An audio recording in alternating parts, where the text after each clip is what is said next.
Nakatuwa ko. At alam niyo ba, ito pong sa CID, ito naman po, baka nakarinig kayo, puro kayo, spirit eh. Ito lang po ang eskwelahan na kung saan balanse. Naka-base po ang exercise of God's power sa Word of God. Hindi mo pwedeng ihiwalay ang Word of God with experience. Hindi po pwede yun. Lagi kong makatugmayan. Kaya kung meron tayong Word, which is the truth of God, and experience, that is the reality. Yung po ang tunay. Yan po ang tunay talaga. Kaya ako po'y sasabihin ko na po sa inyo, sabi na ni Kabayan, huwag po kayong makapili. Mag po kayo.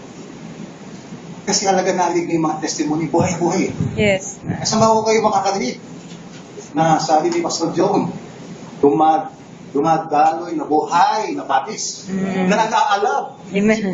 Mag-inconsistent siya tayo na.